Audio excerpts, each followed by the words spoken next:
اور اندھا کر دیتا ہے، بلکہ بہرا بھی کر دیتا ہے، بلکہ وہ ہر لحاظ سے مفلوج کر دیتا ہے، کیونکہ عشق میں انسان یہ سمجھتا ہے کہ وہ کامیاب ہو جائے گا۔ دوسرا وہ یہ سمجھتا ہے کہ میں جو کچھ کر رہا ہوں اس کے بارے میں کسی کو کوئی خبر نہیں ہے، یا اگر میں بھری محفل میں محبوب کو دیکھ رہا ہوں تو میری طرف کوئی نہیں دیکھ رہا، یا ہم دونوں کو کوئی نہیں دیکھ رہا، کسی کو خبر نہیں ہوگی۔ یہ اس کی کچھ غلط فہمیاں ہوتی ہیں جو کہ بہت جلد دور ہو جاتی ہیں۔ تیسرا وہ یہ سمجھتا ہے کہ جس سے وہ محبت کر رہا ہے وہ بھی بدلے میں اتنی ہی محبت کرتا ہے، یا وہ محبت کرنے کی توقع رکھتا ہے، لیکن ہوتا اکثر و بیشتر اس کے بالکل برعکس ہے۔ ایسی صورتحال میں جو خیر خواہ ہوتا ہے وہ کوئی بھی ہو سکتا ہے جی، وہ عاشق کا یا شاعر کا دوست ہو سکتا ہے، اس کا کوئی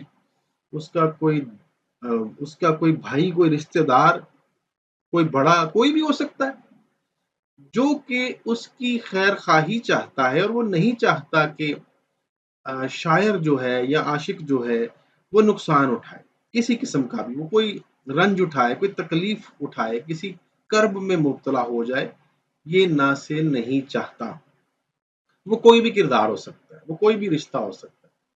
تو وہ عاشق کو بار بار سمجھاتا ہے کہ اس رستے پر مت چلو، اس رستے پر کانٹے ہیں، اس رستے پر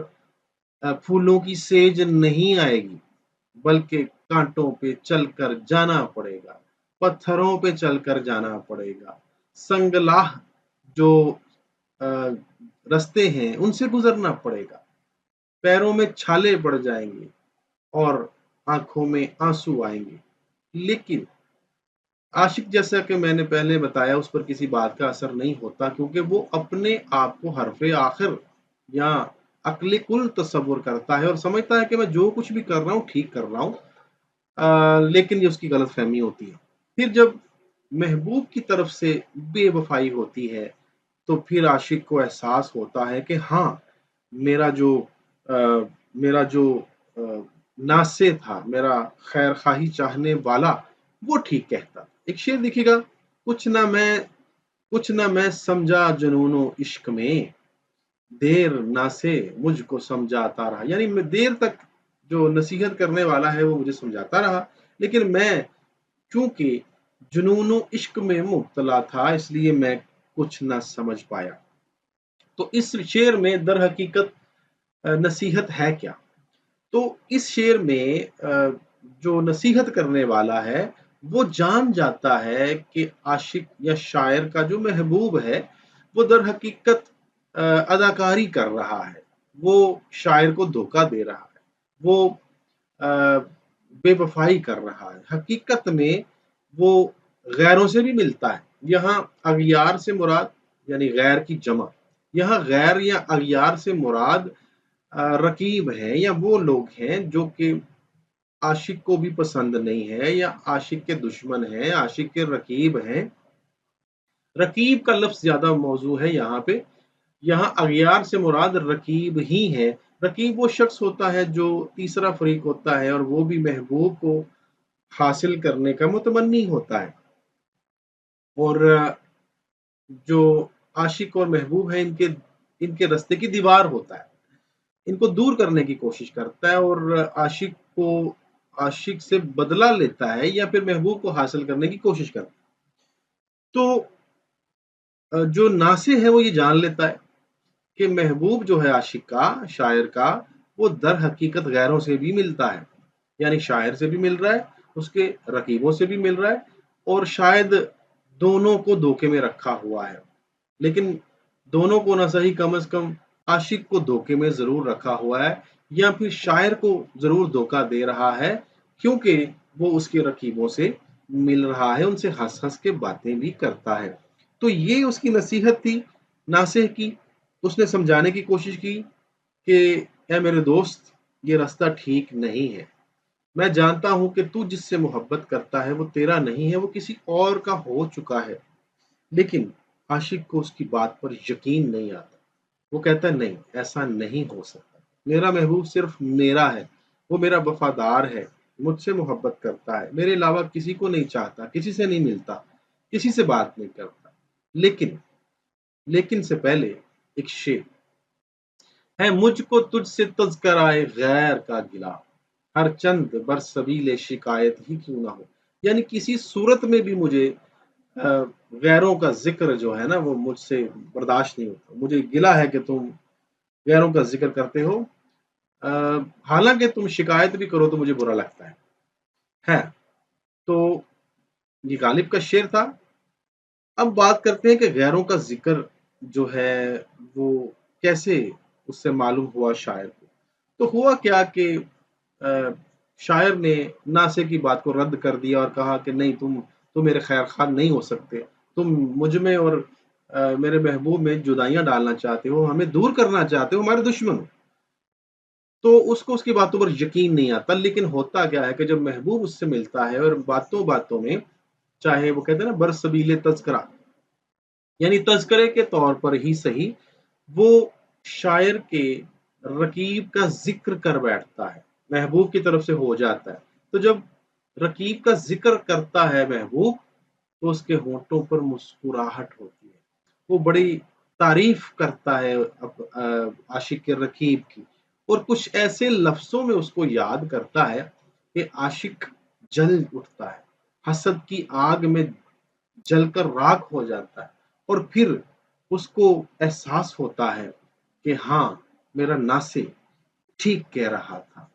وہ ٹھیک کہتا تھا کہ تمہارا محبوب جو ہے وہ رکیبوں سے ملتا ہے، ان سے باتیں کرتا ہے، ان کے ساتھ ہنسی مذاق کرتا ہے، کیونکہ اگر ایسا نہ ہوا ہوتا تو آج میرا محبوب میرے رکیبوں کا ذکر کرتے ہوئے مسکراتا نہیں، میرے رکیبوں کا ذکر کرتے ہوئے ان کی تعریف نہیں کرتا، بلکہ مجھے خوش کرنے کے لیے ان کی برائی بیان کرتا، بلکہ ان کا ذکر ہی نہ کرتا۔ لیکن ایسا نہیں ہوا، میرے محبوب نے میرے رکیبوں کا ذکر کر کے یہ ثابت کیا ہے کہ نصیحت کرنے والے کی بات ٹھیک تھی، آج میں اس کا قائل ہو گیا۔ تو عزیز طلبہ،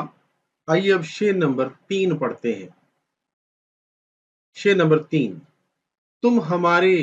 کسی طرح نہ ہوئے، ورنہ دنیا میں کیا نہیں ہوتا۔ اس میں مشکل لفظ تو خیر کوئی نہیں ہے جس کو کسی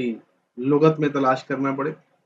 اے محبوب، میں نے لاکھ جتن کیے لیکن تم میرے نہ ہو سکے، حالانکہ اس دنیا میں سب کچھ ممکن ہے۔ تو اس میں عاشق کی سعی لا حاصل جو ہے اس کا تذکرہ کیا گیا ہے۔ دیکھیے عزیز طلبہ، عاشق جو ہوتے ہیں ظاہر ہے وہ اپنے محبوب سے محبت کرتے ہیں،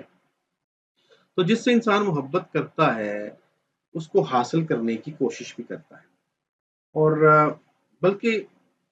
شروع سے ہی ایسا ہے، ازل سے ایسا ہے کہ جس چیز کی دل میں تمنا ہوتی ہے انسان اس کو حاصل کرنے کی کوشش کرتا ہے۔ بلکہ بچے جو ہوتے ہیں کسی کھلونے کو دیکھ لیتے ہیں تو اس کو حاصل کرنے کی کوشش کرتے ہیں، اور کبھی کبھی کامیاب ہو جاتے ہیں اور کبھی کامیاب نہیں بھی ہوتے۔ اسی طرح جیسے ہی انسان اپنی زندگی میں آگے بڑھتا جاتا ہے تو اس کی خواہشات میں جو ہے وہ بدلاؤ آتا رہتا ہے، اور جب وہ کسی چیز کی خواہش کرتا ہے تو پھر وہ خواہش اسے کوشش کرنے پر اکساتی ہے، اور اسی کا نام زندگی۔ اگر خواہشات نہ ہو، تمنائیں نہ ہو، آرزوئیں نہ ہو تو انسان کوشش نہ کرے، جتن نہ کرے، ہاتھ پر ہاتھ رکھ کر بیٹھا رہے اور زندگی بڑی بے ثمر سی نظر آنے لگے۔ تو ایسی ہی ایک خواہش محبت بھی ہے کہ جب انسان کسی دوسرے انسان سے محبت کر بیٹھتا ہے تو پھر وہ چاہتا ہے کہ وہ انسان اس کی نظروں کے سامنے رہے، وہ انسان اس سے باتیں کرے، وہ انسان اس کے قریب رہے، اور وہ انسان اور کسی کے پاس نہ جائے۔ یہ اس کی ایک خواہش ہوتی ہے، لیکن بیشتر جو محبتیں ہیں وہ ناکام اس لیے ہو جاتی ہیں کہ ایک تو زمانہ دشمن دیوار بن کے کھڑا ہو جاتا ہے، اور دوسرا سب سے بڑی مشکل کہ محبوب خود جو ہے وہی اگر راضی نہ ہو تو پھر عاشق کیا کر سکتا۔ تو وجوہات بہت ساری ہیں، تو شاعر نے اپنی ایک ایسی کوشش کا ذکر کیا ہے، ایک ایسی سعی حاصل کا ذکر کیا ہے کہ اس نے کوشش تو بہت کی، لیکن وہ کہتا ہے کہ میں عاشق نامراد ٹھہرا، میں کامیاب نہیں ہو پایا، حالانکہ میں نے سر توڑ کوشش کی۔ ایک شعر دیکھیے گا،